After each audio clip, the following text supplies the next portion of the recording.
Hello friends, a very warm welcome to our channel. It's early in the morning and we have just started our journey towards Kaza, saying goodbye to Tabu. On our way, we will be visiting Mudh village too. Just after crossing the welcome to Pin Valley gate, the sceneries changed drastically. It seemed like a mixture of the Kinnaur and Spiti mountains.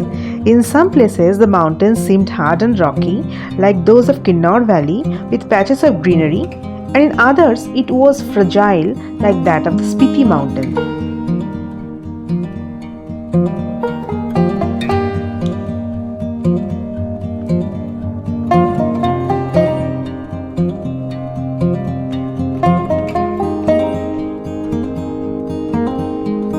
Mudh village actually lies in Pin Valley, which is also the starting point of the famous Pin Parvati trek, whose route ends at Manikaran near Manali. We first thought of staying here for a day but couldn't find much options on the websites. The only one name that we came across was that of Tara Homestay, so we didn't take the risk and hence planned this short trip while going towards Kaza.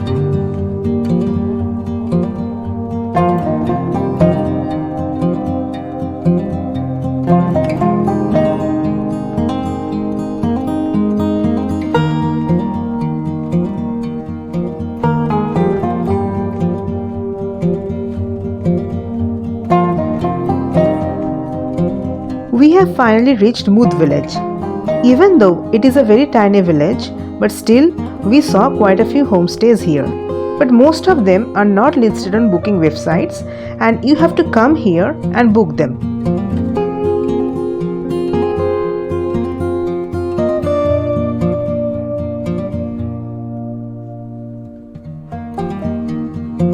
We were all very hungry now and so we had our breakfast at Tara Homestay with aloo paratha and chai. After having breakfast, we took a walk around the village and on seeing these empty fields, we hoped that we had come a few weeks back when these fields and valley were completely green. But you know, each season has its charm. Here we can now see the distant mountains carpeted with very small colorful shrubs. Some are red, some pink, brown and others yellowish. It's time to say goodbye to this place. We will be now directly going to Kaza.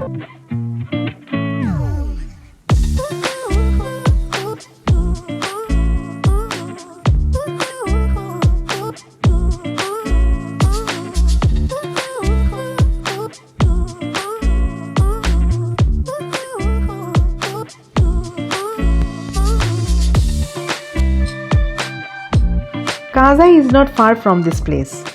Look at these mountains on the right. It looks like huge pillars, isn't it?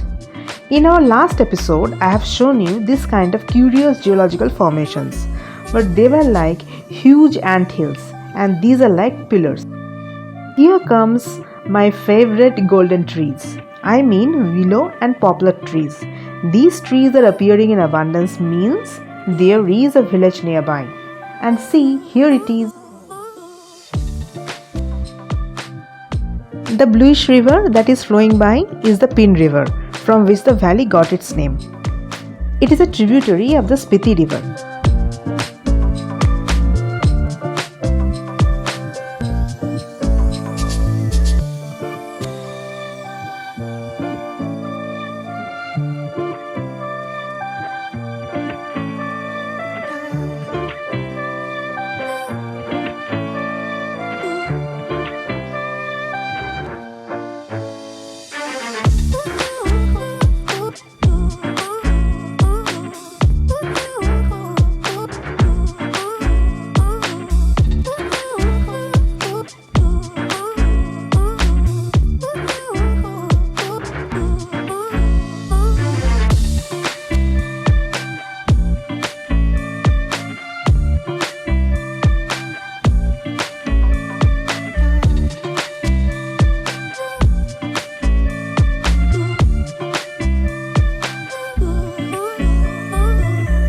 Kaza town finally can be seen at a distance. It is the biggest town in the entire Spiti Valley and is also a subdivisional headquarter.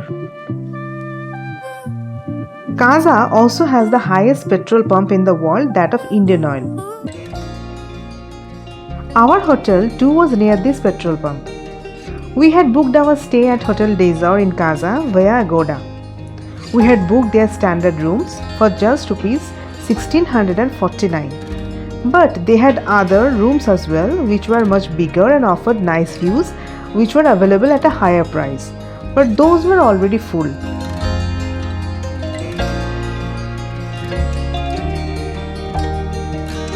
The rooms had all the basic facilities and even had electric blankets. The washroom had geyser. They also gave us cookies and sun-dried apples to munch on in case we felt like snacking. But what caught our attention most was its decor. We have a separate video about this hotel. Do check it if you like.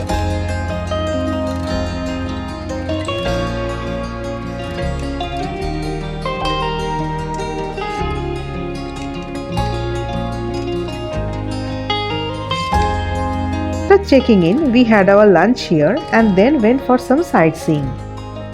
Our first stop will be at Langza village, which is also known as Fossil Village. In this village, you can still find marine fossils, which are testimonials of Himalayas formation out of Tethys Sea.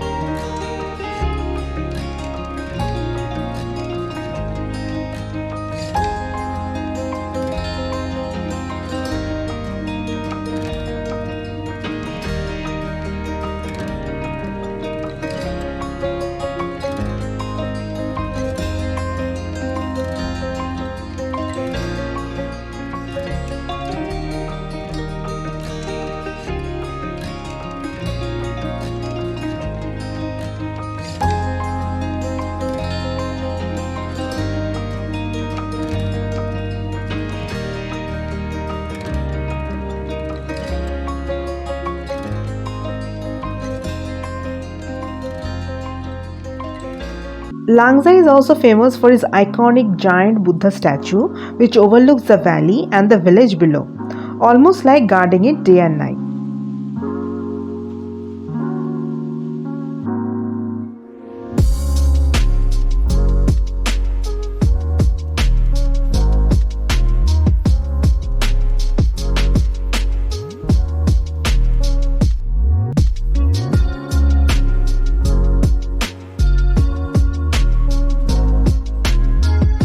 Place is very windy, so after taking some quick clicks, we started towards our next destination. We are now going towards Sikkim for seeing the world's highest post office.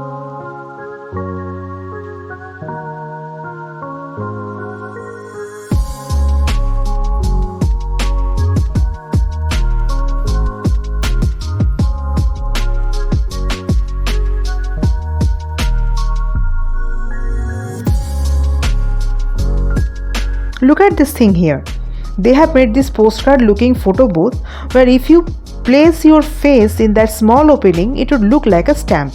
I found it quite amusing.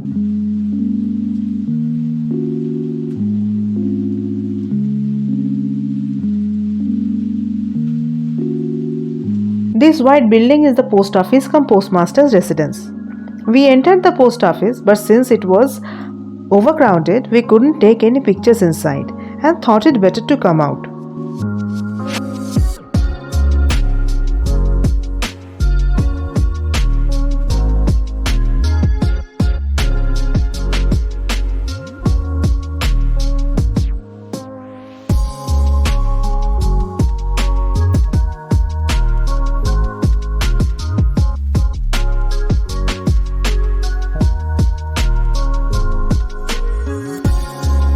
Our next destination is Comic Village. Standing at 15,027 feet, it is the highest village connected with a motorable road.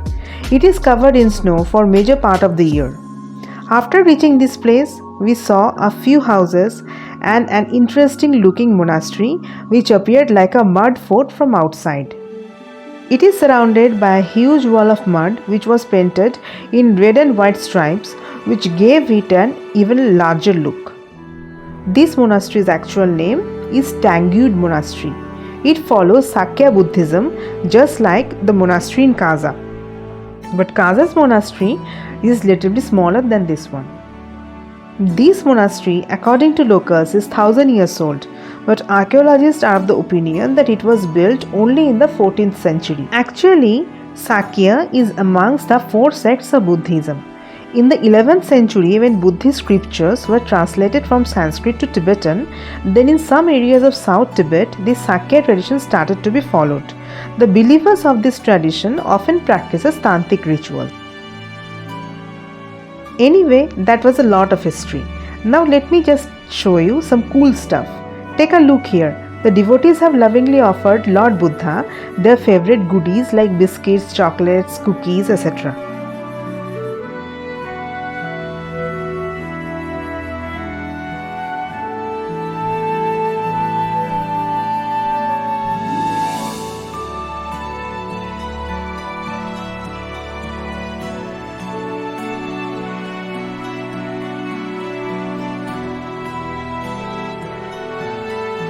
Really, camera is not allowed inside this place, maybe because it might affect its tranquil atmosphere if people starts fussing while taking pictures.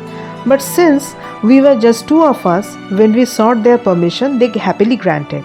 And we too very cautiously did all our recording since we didn't want it to affect the peace and tranquility of this place. After spending quite some time here, we again started our journey towards Kaza. We had no option but to stand here, because from this place we can see a stunning view of the Kaza town below. With this stunning view, I'll be calling it a day here. Hope to see you soon with another such episode at a new destination. Till then, bye bye, take care, and don't forget to like, share and subscribe to my channel.